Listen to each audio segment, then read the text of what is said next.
So like I was saying, you can simply just say, may the God of the universe and the goddess of the universe bless and cleanse my home of all negative and evil energy. You can even come up with your own thing. You can even Google or get on Pinterest or whatever and look up cleansing prayers, cleansing spells. Any of it will be fine. As long as it's good to you and what feels good in your heart, you're doing it right, okay? Alright, now on to other herbal waters you can use. We have agrimony. It is widely used to protect and to banish both negative energies as well as negative spirits. You could just put agrimony down in some moon water, let it sit for a while, boil it, whatever.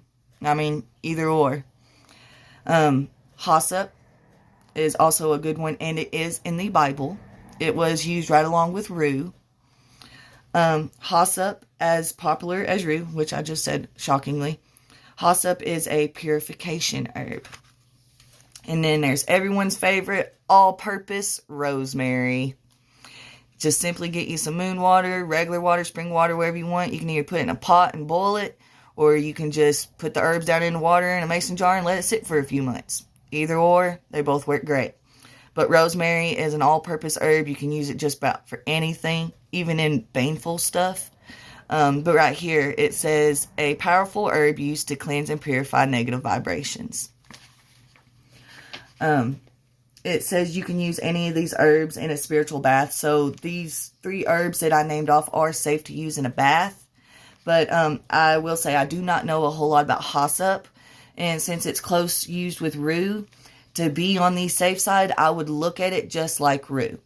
If you're pregnant or nursing, don't use it.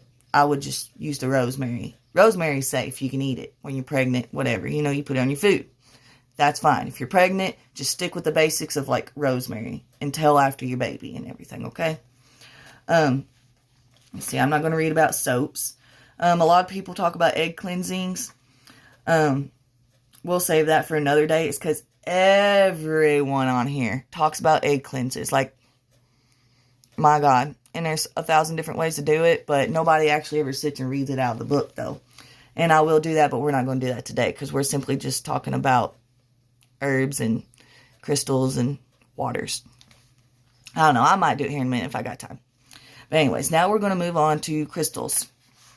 And crystals, you can cleanse them with frankincense, sage, which sage removes all negative and positive energies. Rosemary just removes the negative. I would suggest using just rosemary incense or smudge stick to cleanse your crystals. Set them out overnight in the